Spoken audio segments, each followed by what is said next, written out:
ప్రియమైన ప్రేక్షకులు నమస్తే. వేదిక టీవీకి స్వాగతం. నేను శ్రీనివాస్. తెలంగాణలో 10 వరకు గల వివిధ కామన్ ఎంట్రన్స్ టెస్టులకు దాదాపుగా అభ్యర్థులు దరఖాస్తు చేసుకునే సమయం ముగిసినట్టే. పోటీ పడుతున్న అభ్యర్థుల సంఖ్య పరంగా చూస్తే కొన్నింటికి అనూహ్యంగా దరఖాస్తులు పెరగడము, మరికొన్నింటికి అంచనా కంటే తగ్గడం, ఇంకొన్నింటికి ఎలాంటి కొత్త మార్పులు లేకుండానే దరఖాస్తు అభ్యర్థులు చేయడం జరిగింది. ఈసారి అనూహ్యంగా 10,000 దరఖాస్తులు ఎక్కువగా టీజీఆర్జేసీ సెట్కు వచ్చాయి. టీజీఆర్జేసీ అందిస్తున్న ఇంటర్ కోర్సుల రెసిడెన్షియల్ విధానం వైపు పేరెంట్స్ పిల్లలు ఆకర్షితులవుతున్నారని స్పష్టమవుతుంది. ఇది ఇలా ఉండగా న్యాయ విద్యా కోర్సుల వైపు కెరీర్ పరంగా సరికొత్తగా ఆసక్తి పేరెంట్స్లలో పెరగడంతో తమ పిల్లలను లాసెట్ వైపు పంపిస్తున్నారని తెలుస్తుంది.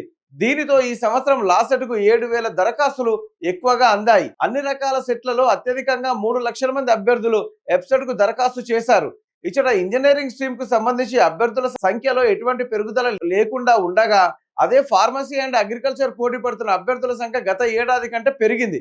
దేశంలోనే ఫార్మా రంగంలో అగ్రస్థానంలో నిలిచిన హైదరాబాద్లో ఉద్యోగాల పరంగా అవకాశాలు బాగుంటాయని స్థానిక అభ్యర్థులు యోచించడంతో దరఖాస్తులు పెరిగాయని అర్థమవుతుంది. పాలీసెట్కు 1,06,258 మంది అభ్యర్థులు పోటీ పడ్డారు. నిజానికి 3 ఏళ్ల పాలిటెక్నిక్ డిప్లొమాతో ప్రభుత్వ ప్రైవేట్ రంగంలో త్వరితగతిన ఉద్యోగ ఛాన్స్ విద్యార్థులకు ఉండడంతో పాలిసెట్కు గత ఏడాది మాదిరిగానే ఆదరణ కొనసాగిందని చెప్పవచ్చు. ఎంబీఏ ఎంసీఏ కోర్సులలో ప్రవేశం కోసం నిర్వహించే ఐసెట్కు గత ఏడాది 71,000 మంది అభ్యర్థులు దరఖాస్తు చేయగా, ఈసారి అనూహ్యంగా 17,000 మంది వరకు అభ్యర్థులు తక్కువగా దరఖాస్తు చేసుకున్నారు.